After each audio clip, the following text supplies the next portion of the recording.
शुरू अल्लाह का नाम लेकर जो बड़ा मेहरबान निहायत रहम वाला है।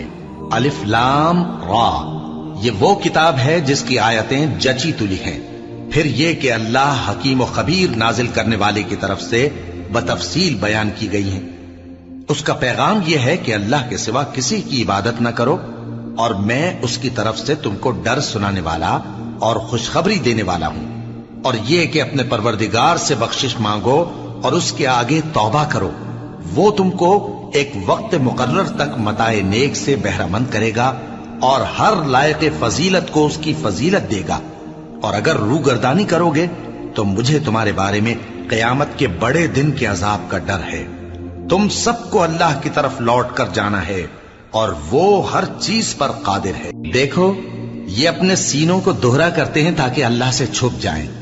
सुन रखो, जिस वक्त ये अपने कपड़ों में लिपट रहे होते हैं तब भी वो इनकी छुपी और खुली बातों को जानता है। वो तो दिलों की बातों तक से आगाह है। और जमीन पर कोई चलने फिरने वाला नहीं मगर उसका रिज़्क़ अल्लाह के जिम्मे है। वो उसके रहने की जगह को भी जानता है और जहां सौंपा जाता है उसे भी।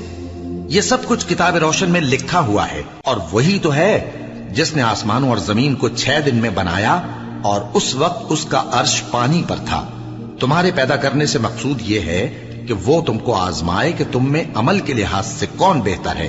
और ए नबी, अगर तुम कहो कि तुम लोग मरने के बाद जिंदा करके उठाए जाओगे तो काफिर कह देंगे कि ये तो खुला जादू हुआ। और अगर एक मुद्दत मुअय्यन तक हम इनसे अजाब रोक दें तो कहेंगे कि कौन सी चीज अजाब को रोके हुए है। देखो, जिस रोज वो इन पर वाक़े होगा फिर टलने का नहीं। और जिस चीज का ये मजाक उड़ाते हैं वो इनको घेर लेगी। और अगर हम इंसान को अपने पास से नेमत बख्शें फिर इससे उसको छीन ले तो नाउम्मीद और नाशुक्रा हो जाता है। और अगर तकलीफ पहुंचने के बाद आसाइश का मजा चखाएं तो खुश होकर कहता है कि सब सख्तियां मुझसे दूर हो गई। बेशक वो है ही खुशी में मस्त हो जाने वाला, बड़ा फख्र जताने वाला।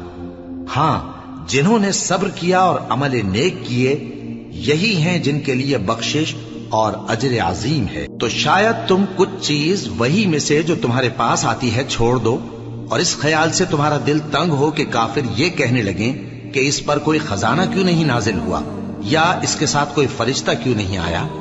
ए नबी, तुम तो सिर्फ नसीहत करने वाले हो और अल्लाह हर चीज का निगहबान है।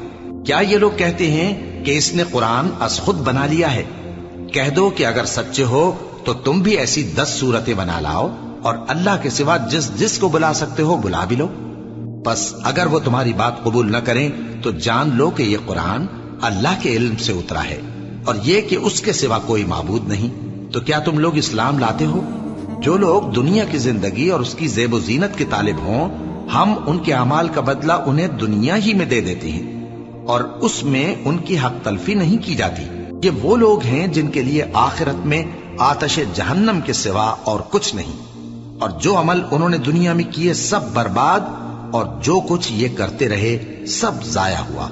भला जो लोग अपने परवरदिगार की तरफ से दलील रोशन रखते हों और उनके साथ एक आसमानी गवाह भी उसकी जानिब से हो और इससे पहले मूसा की किताब हो जो पेशवा और रहमत है, तो क्या वो कुरान पर ईमान नहीं लाएंगे? यही लोग तो इस पर ईमान लाते हैं। और जो कोई और फिरकों में से इससे मुनकिर हो तो उसका ठिकाना आग है। तो तुम इस कुरान से शक में न होना, ये तुम्हारे परवरदिगार की तरफ से हक है, लेकिन अक्सर लोग ईमान नहीं लाते।